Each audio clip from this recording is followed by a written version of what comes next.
গুড়ের পায়েস নামটা শুনলেই জিভে জল চলে আসবে। তো দেখো আজকে আমি গুড়ের পায়েস তৈরি করেছিলাম চালের আটা দিয়ে, যেটা কিন্তু দেখতেও যেমন সুন্দর হয়েছিল, কালারটা দেখো কত সুন্দর এসেছে, আর খেতেও কিন্তু অনেক বেশি টেস্টি হয়েছিল।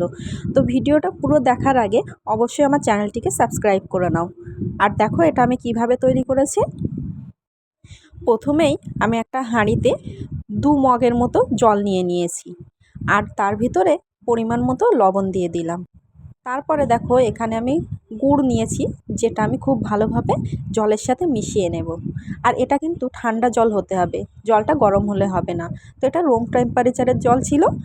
তো তারপরে এটা আমি খুব ভালোভাবে হাত দিয়ে গুলে নিয়েছি জলের সাথে। আর জলের সাথে ভালোভাবে মিশে গেলে তারপরে আমি এখানে 1 বাটি পরিমাণ চালের আটা দিয়ে দিলাম। আর চালের আটাটা দেওয়ার সময়ও কিন্তু হাঁড়িটা আমার ওভেনে নেই, এটা কিন্তু নিচেই আছে, নিচেই এটা মিক্স করে নিতে হবে। তো ওভেনটা আমি এখনও জ্বালাইনি। তো দেখো হাত দিয়ে এটা ভালো করে মিক্স করে নিতে হবে যাতে কোনো দলা না থাকে। তো এইভাবে বেশ কিছুক্ষণ আমি মিশিয়ে নেওয়ার পরে দেখো মিক্সচারটা ঠিক এরকম আসবে, খুব বেশি ঘনও না আবার খুব বেশি পাতলাও না। তারপরে আমি তার মধ্যে দিয়ে দিলাম কিছু পরিমাণ কাজু বাদাম।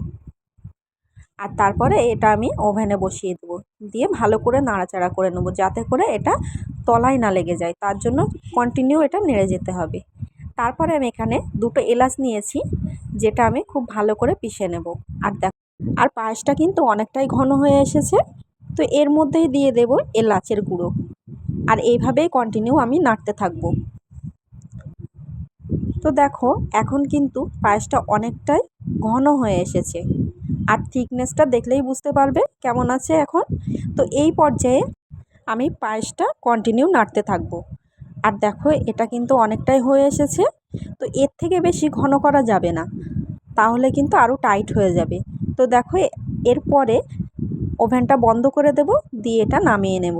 আর এটা ঠান্ডা হওয়ার আগেই কিন্তু আমি পাত্রের মধ্যে দিয়ে দেব।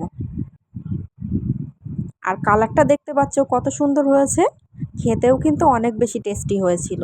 তো দেখো ঠান্ডা হওয়ার আগেই পাত্রের মধ্যে ঢেলে নিয়ে নিতে হবে। আর এটা তোমরা বাড়িতে ট্রাই করে দেখতে পারো, খেতে কিন্তু অনেক বেশি সুন্দর হয় এটা। আর আজকের রেসিপিটা তোমাদের কেমন লেগেছে সেটা কিন্তু আমাকে কমেন্ট করে জানাবে। আর এটা প্লেটে নিয়ে নেওয়ার পরে ইচ্ছা মতো তোমরা সাজিয়ে নিতে পারো। তো এখানে দেখো আমি কিশমিশ দিয়ে সাজিয়ে নিয়েছি, উপরে যখন একটু ঠান্ডা মতো হয়ে আসবে তার আগেই আমি কিশমিশ দিয়ে এটা সাজিয়ে নিয়েছি। আর কত অল্প সময়ের মধ্যে বাড়ির সাধারণ কয়েকটি উপকরণের দ্বারা কত সুন্দর একটা রেসিপি আমি তৈরি করলাম, সেটা তো দেখতেই পেলে। তো বন্ধুরা দেখা হচ্ছে আবার পরের ভিডিওতে অন্য একটা রেসিপি নিয়ে।